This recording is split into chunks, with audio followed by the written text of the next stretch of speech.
Shalom à tous, que la paix du Seigneur soit avec vous, que la paix du Seigneur soit sur vos conjoints respectifs, que la paix du Seigneur soit sur vos enfants et que cette merveilleuse paix-là affecte tous vos domaines d'activité en sorte que vous puissiez prospérer à tous égards, comme prospère l'état de vos âmes.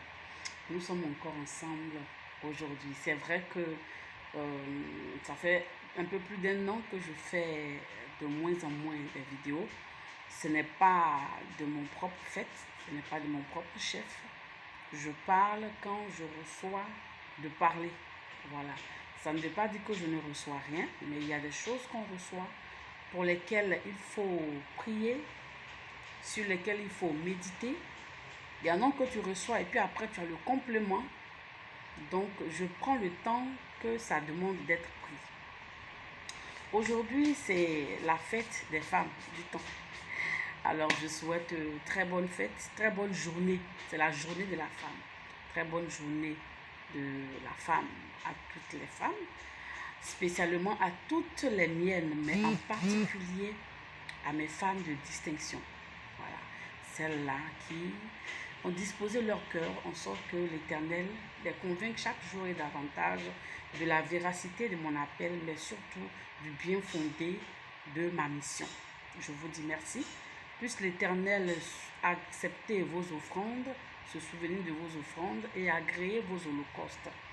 Puisse-t-il transformer cela, lui qui est le transformateur de toutes choses, dans ce qui est un manque dans votre vie, un manque dans une situation, un manque dans la vie de ceux qui vous sont chers, un manque dans la vie de quelqu'un que vous connaissez. Que l'Éternel utilise cela et convertisse cela en une énergie bénéfique pour vous, au nom puissant du Seigneur Jésus-Christ. Alors, j'ai vu sur Facebook quelqu'un que j'aime bien, qui a publié « Les Noirs ne connaissent pas leurs histoires, mais quand ils parlent de l'histoire des Juifs, c'est comme s'ils étaient témoins oculaires. » La personne n'a rien dit, mais absolument rien. La personne qui a écrit cette pensée-là, elle n'a absolument rien dit. Mais c'est pas... Il n'y a rien de nouveau là-dedans. Rien de nouveau là. Oui, depuis que nous avons mis pied à l'école. Mais on nous a toujours appris des histoires que nous étions obligés de connaître par cœur, de répéter, comme si nous étions des témoins oculaires. Donc, la personne n'a rien dit.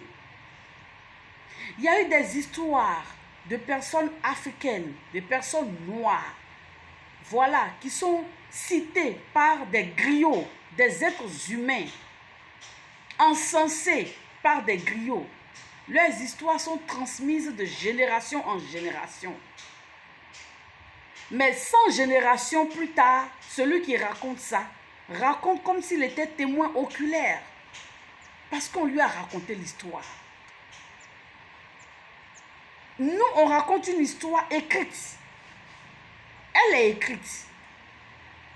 Donc, si tu y mets le cœur, tu ne peux qu'en parler comme si tu étais témoin oculaire. Voilà. On nous a parlé de nos ancêtres, de nos familles. Aujourd'hui, si nous nous asseyons pour en parler, ce serait comme si nous avions été des témoins oculaires. On nous a fait avaler des histoires à dormir debout. Nos parents payent cher l'école pour qu'on aille nous mentir. Et ces mensonges-là, nous les avons répétés. On nous a même noté sur ça. Interrogation, devoir. Et pour ceux qui avaient les meilleures notes, ce sont les personnes qui avaient réussi à relater ça comme si elles étaient des témoins oculaires. Les dates à retenir qui ne nous servent de rien aujourd'hui,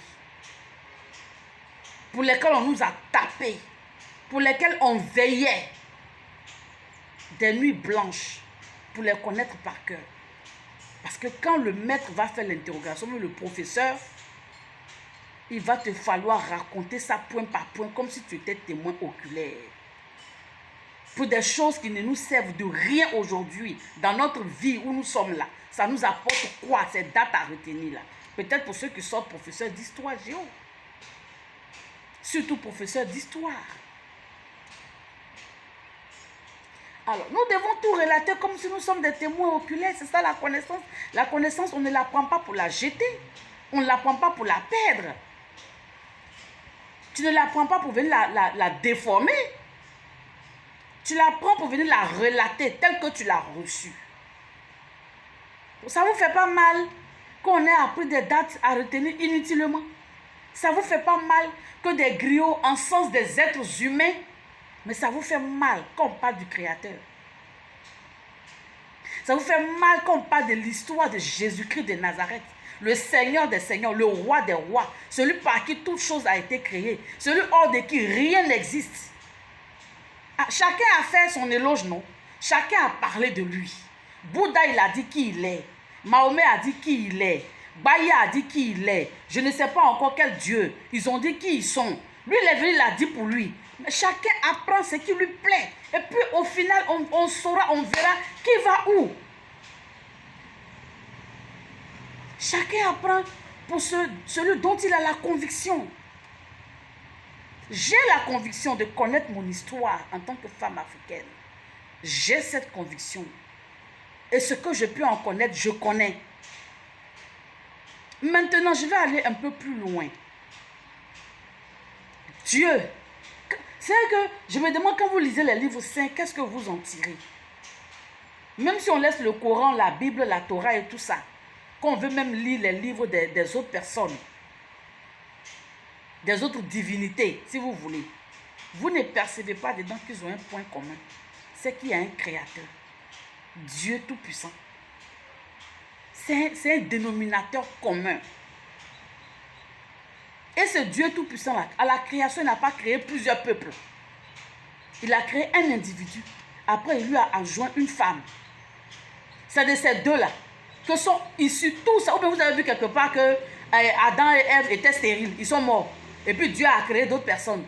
Ou bien Adam et Ève étaient stériles. Donc quand Lucifer et sa cohorte ont fait le désordre dans le ciel, qu'on les a jetés, on les a chassés, parce qu'une rébellion, elle se mate, on ne la négocie pas, on ne négocie pas avec. En bon entendeur, salut. Quand on les a précipités là, vous avez lu quelque part qu'ils étaient seuls. S'il n'y avait que les démons là seuls sur la terre. Et c'est eux qui ont peuplé la terre. C'est ce qu'on vous a dit? C'est ce qu'on vous a dit? Non. Non. Donc nous sommes un peuple et un seul peuple. C'est vous qui connaissez le peuple juif à part, le peuple africain à part, le peuple ceci à part. La compréhension que moi j'ai, de la connaissance que j'ai de la parole de Dieu, Dieu voit une humanité. Il voit une humanité. Que vous soyez jaune, que vous soyez bleu, que vous soyez vert. Ça vous regarde. Mais la parole de Dieu dit que la vie se trouve dans le sang. L'âme là, c'est le sang. Quand vous coupez les juifs là, leur sang est vert. Quand vous coupez les Africains, leur sang est bleu. Quand vous coupez les Européens, leur sang est marron.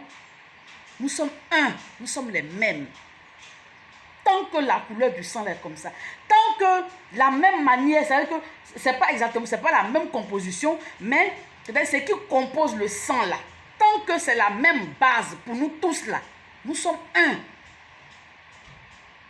C'est vous qui voulez vous fatiguer. Maintenant, allez bien faire vos recherches, parce que je ne vais pas faire ça à votre place, ce serait trop facile. Moi, j'ai fait ma part de recherche. Les juifs là, ils sont partout. Juifs, ils sont partout. Tu ne sais même pas, si toi-même quand on va fouiller dans ton arbre généalogique là, tu ne vas pas te retrouver avec un juif. Un sang juif. Sinon, je dirais même que tu es un sang juif. Tant que le sang c'est le même là, on a le même sang. C'est l'ennemi qui veut diviser, qui veut détruire la création de Dieu, qui met ces choses-là dans vos têtes. Autant j'ai appris l'histoire de ces mensonges qu'on nous a enseignés à l'école et que j'y croyais parce que mes notes en dépendaient, parce qu'on nous a fait croire que ce n'est qu'à l'école que se trouve la réussite d'un être humain. Donc on s'accrochait, on y croyait. C'est de cette même manière-là qu'aujourd'hui, en ayant découvert le Seigneur Jésus-Christ de Nazareth, je m'accroche à son histoire parce que lui, mieux que lui, vous savez que mieux que toutes les autres histoires qu'on a apprises, lui, son histoire, elle est authentique. Elle te suit. Ce n'est pas une histoire qui te quitte. Ce n'est pas une affaire de date à retenir que tu n'as plus besoin d'utiliser aujourd'hui. Ce n'est pas une histoire de qui a découvert l'Amérique, qui a découvert ceci, qui a fait ce que tu n'utilises pas dans ton quotidien. Lui, pour lui, là, ça est dans ton quotidien. Et il est mieux pour toi de connaître ça pour avoir une vie tranquille, pour avoir une vie paisible. Il est mieux pour toi. S'il y a une information, ou bien s'il y a une histoire qu'on devait nous apprendre, s'il y a un livre qu'on ne devait pas éloigner de nous depuis la tendre enfance, c'est bien la Bible. Parce que si tu suis ce qui est dedans, tu auras la paix. Si on nous avait enseigné la Bible depuis l'école, le monde ne serait pas comme il est en train de partir. Oui. On aurait eu des dirigeants humains. On aurait eu des autorités humaines. On aurait eu des époux humains. Nous aurions eu des épouses humaines. Et nous aurions eu des enfants humains. Et l'humanité aurait été humaine. Aujourd'hui, l'humanité est bestialisée. Parce que ce qui est important là, l'histoire qui est importante à savoir là, ça vous fait mal qu'on en parle. Vous ne voulez même pas la relater. Vous voulez qu'on vienne s'asseoir, vous relater l'histoire de votre prochain être humain qui ne vous sert de rien au quotidien. Je connais l'histoire de Sogolon Kedju, Soumonguru Kanté. Je connais son histoire. Mais aujourd'hui, là, quand je m'assois là, l'histoire de Soumonguru Kanté, là, j'en fais quoi au quotidien? Mais je ne regrette pas de la connaître. C'est mon histoire. Une très belle histoire d'ailleurs. Voilà. Une très belle histoire pour nous faire comprendre que ce n'est pas avec les yeux charnels qu'il faut regarder. De ce que toi tu appelles laid là, peut sortir le plus beau. De ce que toi tu appelles faible là, peut sortir le plus fort. De ce que toi tu appelles infime, handicapé là, peut sortir le vaillant. Voilà. Je connais mon histoire. Mais elle a ses limites. Comparé à l'histoire de la vie du Seigneur Jésus-Christ. Comparé aux instructions qu'il me laisse. Comparé à l'orientation de vie qu'il me donne. Depuis que j'applique ça, j'ai la paix du cœur. Je cherche comment faire même pour m'écrire. Parce que ce n'est pas manger qui me fait grossir. C'est la paix du cœur. La paix excessive. La paix comme Dieu seul sait la donner. J'ai été libérée de tellement de fardeaux que moi-même je portais sur moi. J'en ai été libérée. En apprenant chaque jour à aimer davantage mon prochain. En le comprenant dans sa position. En apportant ce que je peux apporter. Je peux ne pas l'apporter de la bonne manière qu'il faut. Mais il ne faut pas toujours se concentrer sur la forme. Non, l'essentiel n'est pas dans la forme. Ça se trouve dans le fond. Voilà. Dans le fond, là, qu'est-ce qui est dit? Si tu pèses ce qui est dans le fond, que ça n'a aucune importance pour toi, aucun poids pour toi, libre à toi de laisser. Tu n'es pas obligé. Mais je dis, je vais le répéter pour finir, s'il y a un livre qu'on ne devrait pas éloigner de nous depuis notre tendre enfance, c'est la Bible. On aurait dû nous apprendre ça très tôt. On nous a appris du n'importe quoi. Un trop grand n'importe quoi. Mais quand tu vas te plonger dans la Bible, tu vas comprendre. Ces juifs dont vous parlez là. Sinon que le roi Salomon avait une femme africaine. Hein. C'est cette femme africaine-là même qu'il a le plus encensé quand il parle d'amour. Il a le plus encensé cette femme-là. Elle est celle qu'il a le plus aimée. Voilà. Moi, j'ai rien contre l'Égypte. Hein. Ce serait me renier. Mais il y a des pratiques de l'Égypte que je ne veux pas. Que je ne veux pas faire. Voilà. Je ne peux pas laisser le Créateur et aller adorer quelque chose qu'une créature a fabriqué. Soit disant qu'on a appelé un esprit pour mettre ça dedans. Mettre esprit dans quoi? Dans une statue? Dans un morceau de bois? Pourquoi? Quand moi-même l'esprit là me dit que je suis le temple dans lequel il habite. Pourquoi je vais aller adorer quelque chose alors que ce que vous dites avoir appelé pour mettre dans cette chose-là habite en moi? Pourquoi vous rallongez vos routes? Pourquoi vous rallongez? Parce que quand on partait chez le féticheur, il dit si Dieu veut. Tu passes ici si Dieu veut. Tu passes ici. Même quand tu demandes aux idolâtres là, ils disent que non, c'est l'Esprit de Dieu qui est dedans. Vous voulez mettre l'Esprit de Dieu dans quelque chose d'inerte? Vous voulez immobiliser l'Esprit de Dieu? Vous voulez mettre en prison l'Esprit de Dieu? Vous voulez capturer l'Esprit de Dieu? Vous voulez assujettir l'Esprit de Dieu? Vous allez faire comment? Un Dieu vivant? Vous allez le mettre dans un objet inerte? Non. Il ne nous a pas dit qu'il habite dans des objets. Les livres sont là. Il n'a pas dit de le mettre dans un objet. Il n'a pas dit de l'invoquer dans un objet. Il dit que toi-même là, tu es son temple. Il dit, l'univers entier là ne peut pas le contenir. Mais toi, l'être humain, il habite en toi. Ne vois-tu pas, oh combien tu es grand, oh combien tu es vaste. Vous voyez comment quand l'homme veut faire du mal, il le fait, mais d'une manière horrible, parce que l'homme est vaste. Donc quand tout cet espace-là est envahi de mal, ce qu'il produit est horrible, il n'est plus humain. Tu es plus grand que l'univers, tu es plus vaste que l'univers, puisque tu contiens Dieu. Mais si tu refuses de contenir Dieu, que tu reçois autre chose en toi, tu n'es plus humain. Parce que Dieu, il t'a fait à sa ressemblance et à son image. Et il a dit que cette prolongation de lui, c'est humain. Voilà pourquoi quand il est venu sur terre, pour nous réconcilier avec lui-même, il s'est fait humain. Il ne s'est pas fait un morceau de bois, il ne s'est pas fait une rivière, il ne s'est pas fait une statue, il ne s'est pas fait je ne sais pas quoi.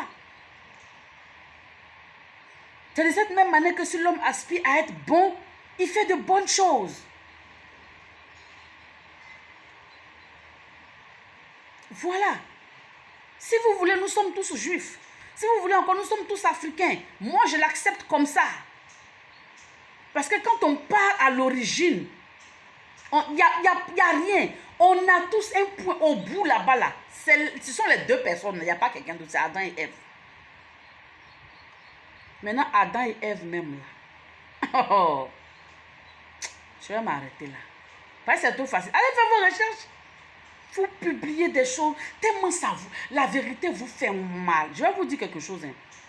Ce qu'on va vous dire qui va vous faire mal, c'est ça qui est bon pour vous. Ça veut dire qu'en vérité, cette chose-là, si vous la mettez en pratique, vous deviendrez une meilleure version de vous-même. Mais ce qu'on met sur vous qui vous encense, qui est l'eau glacée, qui vous caresse là, c'est quelque chose qui se plaît déjà avec l'ancienne nature qui est là et qui n'est pas une bonne nature à cause du péché originel. Donc, quand ça te fait mal, là, utilise ça. En sorte que la prochaine fois que tu vas entendre, ça ne va plus te faire mal. Comment on pouvait dire qu'on connaît, on ignore notre histoire et puis on connaît l'histoire des gens. Notre histoire là même là. À notre ère où nous sommes aujourd'hui là, si tu ne te plonges pas dans des recherches approfondies et encore même les recherches approfondies qui sont accrochées sur Google et j'en passe là, ce n'est pas nos frères africains qui les ont mis là-bas. Qui connaît aujourd'hui, qui a transcrit ça comme il se doit? Qui enseigne ça aujourd'hui comme il se doit? Qui enseigne ça? Pour finir, même notre histoire africaine, là, elle part aussi de la Bible. Elle part surtout de la Bible. C'est de là qu'elle part. Elle ne vient pas d'ailleurs. Hein. À moins que nous ne soyons pas des descendants d'Adam et Ève. Voilà. Sinon, si nous sommes des descendants d'Adam et Ève, c'est la même histoire. Voilà. C'est comme une famille. Maintenant, les enfants voyagent. Moi, par exemple, ça fait 15 ans que je suis au Bénin ici. Ce que je vis ici, ma famille n'en est pas impliquée. Ma famille vit sa vie là-bas. Moi, je vis ma vie ici. J'ai un petit frère en France. J'ai 2 petites soeurs au Canada. Nous sommes éparpillés. Voilà, j'ai un autre en Allemagne. Nous sommes éparpillés. Chacun a une histoire qu'il vit là-bas. Mais c'est la même famille. C'est comme ça. Nous sommes les mêmes humains là. C'est l'humanité. Il va falloir que nous en arrivions à là.